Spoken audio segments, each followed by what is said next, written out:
Considered by many to be hip-hop's greatest producer, Dr. Dre, B. Andre Young, February 18, 1965, pioneered gangsta hip-hop and his own variation of the sound, dubbed G-Funk. His very early albums were violent but cautionary tales of the criminal mind, but Dre's records with NWA celebrated the hedonistic, immoralistic side of gang life. Being around during the birth of West Coast hip-hop during the early 1980s, Dre found himself performing at house parties and clubs with the world-class Wreckin' Crew around South Central Los Angeles. Wearing a doctor's mask when he performed, he called himself Dr. Dre, Dre being a nickname from Andre. In 1986, Dre met Ice Cube. Instantly becoming good friends, the two MCs began writing songs for Ruthless Records, a label started by former drug pusher Eazy-E. Initially they were rejected by the record-buying public, but Eazy formed NWA, with Dre, Cube, and newcomers MC Ren and DJ Yella, releasing their first album in 1987.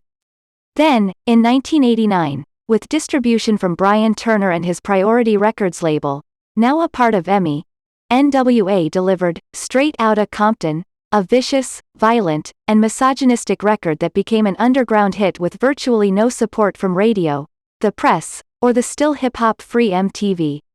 NWA became notorious for their violent lyrics, which resulted in the FBI sending a warning letter to Ruthless and its distributor, Priority Records, suggesting that the group should watch their step. Dre would have several bad falls with the police during his life. While it seemed that the group was strong, Ice Cube suddenly departed in late 1989 amidst many financial disagreements with Dre. Suddenly the music was in Dre's hands. Dre left the group the next year to form Death Row Records with Marion, Suge, Knight.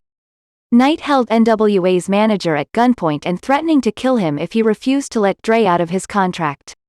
Dre didn't know how he got out, nor did he care, he was making music. Then Dre discovered Snoop Dogg through his stepbrother, Warren G., and he immediately began working with the brilliantly talented MC.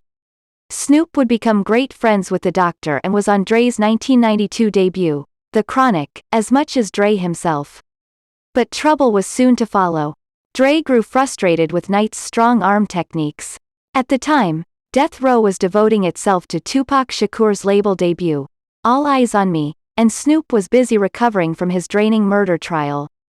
Dre, fed up, left the label in the summer of 1996 to form Aftermath, declaring gangsta hip-hop was dead.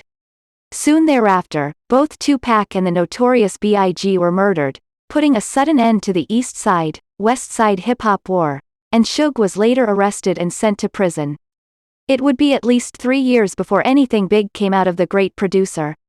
It wasn't until he began working on his 2001 album, and discovering an underground MC by the name of Eminem that Dre would make his comeback.